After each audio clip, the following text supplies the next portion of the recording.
गंमत शब्दांची, लेखन वर्षा चौगुले. श्रोतेहो नमस्कार. आजचा शब्द आहे कडे. कडे इकडे जिकडे तिकडे चोहीकडे वाकडे फाकडे साकडे बाकडे माकडे लाकडे आकडे अलीकडे पलीकडे एकीकडे.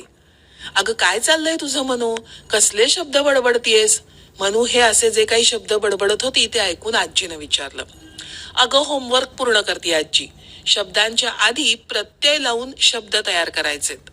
शब्दांच्या आधी? अगं मग त्याला उपसर्ग असं म्हण की. हेही माहिती आहे आजी तुला? मनूनं आश्चर्यानं विचारलं. अगं म्हणजे काय? मी चांगली ग्रॅज्युएट पर्यंत शिकलीये बर का. बरं ते जाऊ दे.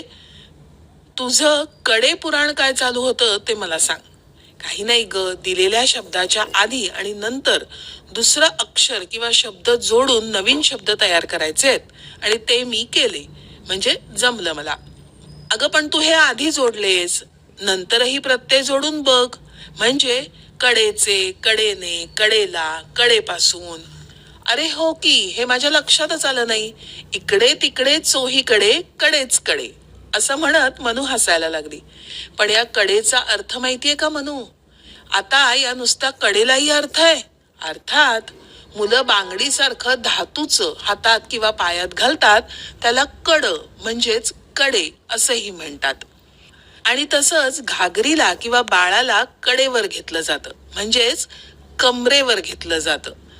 आणि तिकडे म्हणजे त्या बाजूला, अलीकडे म्हणजे या बाजूला.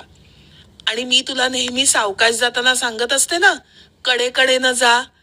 ते कडेकडेनं जाणं म्हणजे रस्त्याच्या एका बाजूनं जाणं.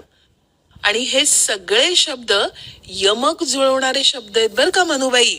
आलं का लक्षात वाचल्यानंतर?